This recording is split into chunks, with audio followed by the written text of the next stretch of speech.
జగన్మోహన్ రెడ్డి ప్రభుత్వం చంద్రబాబు నాయుడు గారి మీద పెట్టినటువంటి స్కిల్ కేసులో ఏ స్థాయిలో అబ్యూజ్ ఆఫ్ పవర్ జరిగింది అనే విషయం తెలుసుకుంటే చాలా ఆసక్తికరమైన విషయాలు తెలుస్తాయి.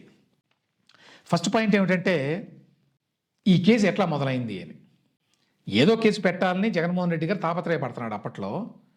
ఈ కేసు ఎలా మొదలైందంటే పూణేలో డిజైన్ టెక్ అనే కంపెనీ జిఎస్టీకి సంబంధించి ప్రభుత్వానికి కట్టాల్సిన డబ్బును ఎగ్గొట్టింది అనేటువంటి ఆరోపణల మీద కేసు బుక్ చేశారు. కేసు బుక్ చేసినప్పుడు అక్కడ ఒక అధికారి రాష్ట్ర ప్రభుత్వానికి కూడా ఒక కాపీ పంపించాడు. ఈ విధంగా ఇక్కడ జిఎస్టీ ఎగ్గొట్టారు, మీరు కూడా చూసుకోండి అని.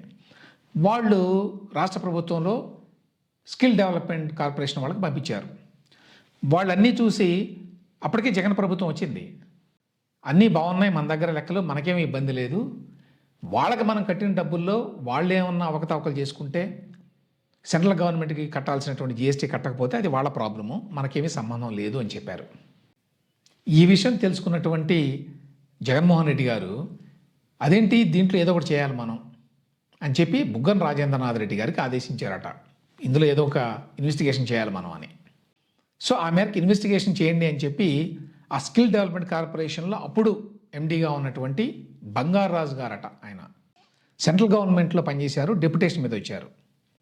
ఆయన ఆదేశిస్తే ఆయన ఇదంతా చూసి మన స్కిల్ డెవలప్మెంట్ కార్పొరేషన్కి సంబంధించి ఎటువంటి ఇబ్బంది లేదు, ఏ రకమైన అవకతవకలు జరగలేదు, అది జిఎస్టీ ఇష్యూ అయితే అది డిజైన్ టెక్కి వాళ్ళకి సంబంధించిన ఇష్యూ, మనకేమీ సంబంధం లేదు, కాబట్టి దీని మీద కేసు పెట్టడానికి ఏమీ లేదు అని చెప్పి రాసి పంపించాట ఆయన. అది అలా అలా తిరిగి మళ్ళీ జగన్మోహన్ రెడ్డి గారి దగ్గరికి వెళ్ళింది. ఆయన కుదరదు, కేసు పెట్టాల్సిందే అంటే జీవో ఒకటి ఇచ్చేస్తే సరిపోతుంది, దీని మీద సిఐడి దర్యాప్తు చేయాలని చెప్పి అని జిఐడిని అడిగారట, జనరల్ అడ్మినిస్ట్రేషన్ డిపార్ట్మెంట్ని. అక్కడ ప్రవీణ్ ప్రకాష్ గారు ఉన్నారు. ఆయన ఇదంతా చూసి జిఐడికి సంబంధం లేదు దీంతో, ఈ వ్యవహారంలో జీవో ఇవ్వడానికి కుదరదు అని చెప్పి ఆయన వెనక పంపించారట. మళ్ళీ కింది స్థాయి నుంచి దాని మీద పైకి కిందకి వెళ్ళింది. అది ఎన్నిసార్లు వెళ్ళినా కూడా ఆ స్కిల్ డెవలప్మెంట్ ఎండీ మాత్రం ఒప్పుకోలేదు కేసు పెట్టడానికి. ఇందులో కేసు పెట్టడానికి ఏమీ లేదు నేను రాయడానికని, లేక జీవో ఇవ్వడానికి అసలు కుదరదు అని చెప్పి. అప్పుడు చివరికి మరి ఈజీ గారితో వాళ్ళతో వీళ్ళతో మాట్లాడుకుని ఏం చేయాలని చెప్పి ఎవరూ కూడా ఆన్ పేపర్ కమిట్ అవ్వడానికి ఇష్టపడలా. ఈ కేసులో సరుకు లేదు, అటువంటి కేసుని పెట్టాలని చెప్పి ఎవరు ఇనిషియేట్ చేయాలి. చివరికి ఏం చేశారంటే బహుశా లీగల్ సలహా మేరకు ఒక మెమో ఇస్తే సరిపోతుంది, జీవో వద్దు. ఏమని మెమో? ఇగో ఈ కేసులో ఏదో ఆరోపణలు వచ్చినాయి స్కిల్ డెవలప్మెంట్కి సంబంధించి, సో దీని మీద సిఐడి దర్యాప్తు చేయాలి అని ఒక మెమో. చివరికి ఒక మెమో ఇచ్చారు, పైనుంచి వచ్చింది మెమో ఒకటి. మెమో వచ్చిన తర్వాత ఎలా ముందుకెళ్ళాలి? కాబట్టి ఫోరెన్సిక్ ఆడిట్ ఒకటి చేయించాలి, ఏదో తప్పులు జరిగినట్టుగా చూపించాలి కదా, అసలు బేసిస్ లేదు కదా ఏమి. సో దానికోసం అని చెప్పి ఫోరెన్సిక్ ఆడిట్ చేయడానికి టెండర్లు ఇచ్చి పిలవండి అని చెప్పారట. మామూలుగా చాలామంది వచ్చారు. వచ్చినప్పుడు వాళ్ళు ఇందులో మేము ఫోరెన్సిక్ ఆడిట్ చేయాలంటే ఈ స్కిల్ డెవలప్మెంట్ వ్యవహారానికి సంబంధించి ఎక్కడెక్కడ రాష్ట్ర వ్యాప్తంగా డెవలప్మెంట్ సెంటర్లు ఉన్నాయో, ఎక్కడైతే ట్రైనింగ్ ఇచ్చారో అవన్నీ వెళ్ళి తిరిగి చూడాలి, కాబట్టి ఇదేదో నెల 2 నెలలు అంటే కాదు, ఓ సంవత్సరం అన్న టైం కావాలి, ఇట్లా ఏదో అడిగారట. అప్పుడు వీళ్ళు రియలైజ్ అయ్యారు, ఈ విధంగా టైం పెడితే కష్టం, రెండోది వీళ్ళు అన్ని చోట్లకి వెళ్ళి చూసి అన్ని చోట్ల ట్రైనింగ్ జరిగింది, అన్ని చోట్ల ఎక్విప్మెంట్ ఉందంటే ఇబ్బంది. సో అప్పుడు లేదు అన్ని సెంటర్లకు వెళ్ళి చూడాల్సిన పని లేదు, ఇక్కడే ఉండి మొత్తం రిపోర్ట్ ఇస్తే చాలు అనేటువంటి కొరిజెండం ఇవ్వండి అన్నారట. ఆ కొరిజెండం ఇవ్వడానికి కూడా అప్పుడున్న స్కిల్ డెవలప్మెంట్ కార్పొరేషన్ ఎండి వాళ్ళు ఇష్టపడలా, ఎట్లా ఇస్తాము అని. మళ్ళీ ఇది సీఎం వరకు వెళ్ళింది, జగన్మోహన్ రెడ్డి దాకా. చివరికి ఆయన ఆదేశాల మేరకు ఈ కొరిజెండం ఇస్తున్నాము, మీరంతా వెళ్ళి అన్ని ఇన్వెంటరీ చూడాల్సిన పని లేదు, ఇక్కడే కూర్చుని అమరావతిలో రిపోర్ట్ తయారు చేయొచ్చు అని ఇచ్చారట. శరత్ అండ్ అసోసియేట్స్ అనే వాళ్ళకి ఇచ్చారు. దాని మీద కూడా చాలా కథనాలు వచ్చినాయి అప్పట్లో విజయసాయిరెడ్డి గారికి తెలుసు, అతనే తెప్పించాడు అని. వాట్ ఎవర్ ఇట్ ఈజ్, వాళ్ళైతే ఒక రిపోర్ట్ ఇచ్చారు.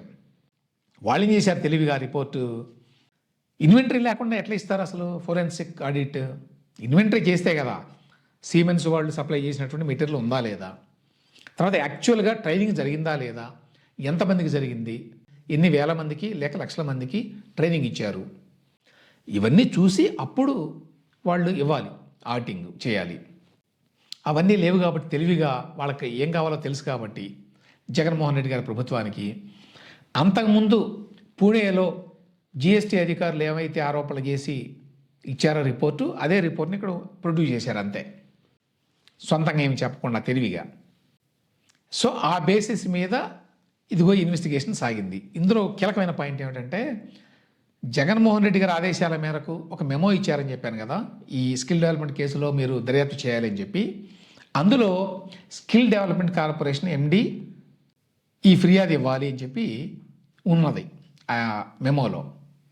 అయితే నేను ఇంతకుముందు చెప్పినట్టు స్కిల్ డెవలప్మెంట్ కార్పొరేషన్ ఎండి నిరాకరించాడు. ఇందులో బేసిస్ ఏమి లేదు నేను ఇవ్వడానికి, ఎట్లా ఇస్తాను అని. ఈయన ఇవ్వట్లేదు, లాభం లేదని చెప్పి మరి జగన్మోహన్ రెడ్డి గారు ఏమో ఒత్తిడి తీసుకొస్తున్నాడని చెప్పి సీఎంఓలో తెలివిగా ఆలోచన ఏం చేశారంటే వీళ్ళెవరు అధికారులు, అందుకని మనవాడినే ఎవరినన్నా చూసి ఇప్పిద్దామని చెప్పి ఈ స్కిల్ డెవలప్మెంట్ కార్పొరేషన్కి చైర్మన్గా అజయ్ రెడ్డి అనే అతను వేశారు. నామినేటెడ్ పోస్ట్ అది, అంటే పొలిటికల్ పోస్ట్ అది. అతని చేత ఇప్పించారు. అసలు ఫస్ట్ పాయింట్ ఏమిటంటే ఈ కేసు నిలబడదని చెప్పడానికి మెమోలో స్కిల్ డెవలప్మెంట్ కార్పొరేషన్ ఎండి ఫిర్యాదు ఇవ్వాలి అని చెప్పి రాస్తే దీంతో ఏమీ సంబంధం లేనటువంటి చైర్మన్ పేరు మీద ఫిర్యాదు నమోదైంది. అక్కడే పెద్ద లీగల్ లూప్ హోల్ ఉంది. ఆ తర్వాత ఈ శరత్ అండ్ అసోసియేట్స్ వాళ్ళని మళ్ళీ పిలిచారు వీళ్ళు. ఇప్పుడు ఈ కొత్త ప్రభుత్వం వచ్చిన తర్వాత పిలిచి ఇందులో అవకతవకలు జరిగినాయి, దుర్యోగం జరిగింది అనేది ఫస్ట్ ఎస్టాబ్లిష్ చేశారా మీరు, ఏ విధంగా చేశారు అంటే వాళ్ళు చెప్పారు మీకు తెలుసు కదా అందులో ఉంది, కొనిజెండం ఇచ్చారు, ఇన్వెంటరీ చేయాల్సిన పని లేదు, వెళ్ళి చూడాల్సిన పని లేదు, తనిఖీ చేయాల్సిన పని లేదు, ఇక్కడ కూర్చొని ఒక రిపోర్ట్ ఇవ్వండి అని అన్నారు. అందువల్ల మేము పూణేలో వాళ్ళు ఏం చెప్పారో అదే ఇచ్చేసాం అంతే అని. అప్పుడు వాళ్ళని లేదు మీరు వెళ్ళి యాక్చువల్గా ఎక్కడెక్కడ సెంటర్లు ఉన్నాయో స్కిల్ డెవలప్మెంట్ సెంటర్స్ ఎక్కడైతే ట్రైనింగ్ ఇచ్చారో వాటిని చూసి అక్కడ ఇన్వెంటరీని లెక్కేసి అంత ఎక్విప్మెంట్ ఉందా లేదా అని అప్పుడు కనుక రిపోర్ట్ ఇచ్చుంటే ఆ రిపోర్ట్ భిన్నంగా ఉండేదా దీనికి లేదా అని అడిగితే అవునప్పుడు భిన్నంగా ఉండే అవకాశం ఉంది అని చెప్పారు. సో దాన్ని కూడా అటాచ్ చేశారు ఇప్పుడు ఏసీబీ కోర్టుకి సమర్పించినటువంటి ఫైల్లో. ఆ తర్వాత ఏపీ టెక్నాలజికల్ సర్వీసెస్ వాళ్ళని అడిగి మొత్తం రాష్ట్ర వ్యాప్తంగా వెళ్ళండి, మీరు వెళ్ళి అన్నీ చూడండి, ఇన్వెంటరీని మీరు లెక్కేయండి, ఎక్విప్మెంట్ అంతా ఉందా లేదా, ట్రైనింగ్ ఇచ్చారా లేదా, ఎంతమంది స్టూడెంట్స్కి ఇచ్చారు, మెటీరియల్ ఉందా లేదా, ట్రైనింగ్ మెటీరియల్ సిఎంఎన్స్ వాళ్ళు సప్లై చేసింది అంటే వాళ్ళన్నీ తిరిగి రిపోర్ట్ ఇచ్చారు. 2,28,000 మంది స్టూడెంట్స్కి ట్రైనింగ్ ఇవ్వడం జరిగింది. అక్కడ వాళ్ళు ఇచ్చిన మెటీరియల్ అంతా ఉంది. కంప్యూటర్ బేస్డ్ ట్రైనింగ్ అట, నాన్ కంప్యూటర్ బేస్డ్ ట్రైనింగ్ అట, 2 రకాలు, ప్లస్ ఎక్విప్మెంట్ ఉంది. జగన్మోహన్ రెడ్డి గారు ఏం చేశారంటే ఈ కేసు కోసం అని చెప్పి వాటన్నిటిని మూసేశారు. జగన్మోహన్ రెడ్డి గారు ఉన్న 5 సంవత్సరాల్లో స్కిల్ ట్రైనింగ్ అనేది జరగల అసలు. ఎందుకు, ఇదిగో రాజకీయ కక్షతోటి ఈ కేసు నడిపించాలి ముందు, అది ఇంట్రెస్ట్. స్కిల్ ట్రైనింగ్ ఇద్దాము స్టూడెంట్స్కి, యువతకి ఉపాధి కల్పిద్దాము అనేది అసలు లేనే లేదు. మూసేశారు చక్కగా జరిగేదాన్ని. వీళ్ళు ఏపీటీఎస్ వాళ్ళు వెళ్ళి మొత్తం 2014 నుంచి 19 వరకు ఎన్ని సెంటర్లు ఓపెన్ అయినాయి, ఎన్ని సెంటర్లలో ఎక్విప్మెంట్ ఉంది, ఎన్ని సెంటర్లో ఎంతమందికి ట్రైనింగ్ ఇచ్చారు, మొత్తం అన్నీ ఉన్నాయి. అంటే గంటా సుబ్బారావు గారు చాలా జాగ్రత్తగా అన్ని ఆడిట్లో అన్నీ పక్కగా ఉంచారంట. అందువల్ల వీళ్ళకి చాలా ఈజీ అయింది. ఎక్కడెక్కడ ట్రైనింగ్ జరిగింది, ఎంతమంది స్టూడెంట్స్, ఆ స్టూడెంట్స్ అడ్రస్లు అన్నీ ఉన్నాయి. వాటన్నిటినీ కూడా ఇప్పుడు ఏసీబీకి సమర్పించినటువంటి ఫైల్లో పెట్టారు వీళ్ళు.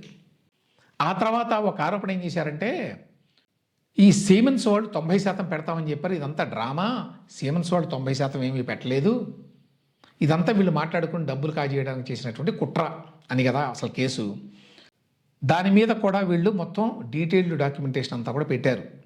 సిమెన్స్ వాళ్ళు వాళ్ళ యొక్క కోర్స్ మెటీరియల్ని ఎంతకి ఇస్తారు, కమర్షియల్గా అయితే ఎంత, అకాడమిక్గా అయితే ఎంత, గవర్నమెంట్స్కి అయితే ఎంత, ఇట్లాంటివన్నీ కూడా వాళ్ళ వెబ్సైట్లోనే ఉంటాయి.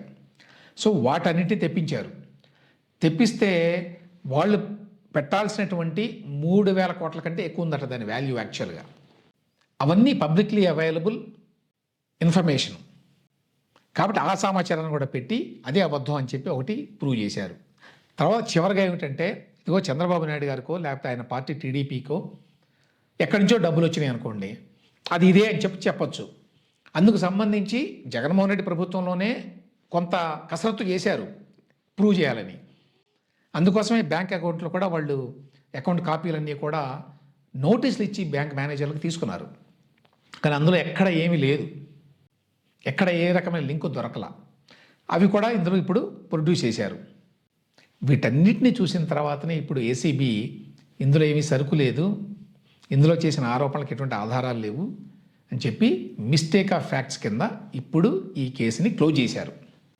ఇక్కడ రెండు విషయాలు ఏంటంటే, ఒకటి ఏ స్థాయిలో అబ్యూజ్ ఆఫ్ పవర్ చేయొచ్చు, మన అధికారాన్ని దుర్వినియోగం చేయొచ్చు ఒకళ్ళ మీద కేసు పెట్టడానికి అనే దాన్ని జగన్మోహన్ రెడ్డి గారు చూపించాడు మనకి. ఎన్ని వందల కథనాలని దేశవ్యాప్తంగా పత్రికల్లో రాయించారు. స్కిల్ స్కామ్ అని చెప్పి రాసేవాళ్ళు నేషనల్ మీడియాలో కూడా. స్కిల్ స్కామ్ అని డైరెక్ట్గా, స్కిల్ కేసు అని కూడా కాదు, కుంభకోణం, స్కిల్ కుంభకోణం అని చెప్పి. తర్వాత 370 కోట్లు చంద్రబాబు నాయుడు గారికి ఎవరో ఇచ్చినట్టు, లేకపోతే ఆయన పార్టీ అకౌంట్లో పడినట్టు, అవన్నీ వాస్తవాలు అయినట్టు చాలా చోట్ల వచ్చేసినాయి.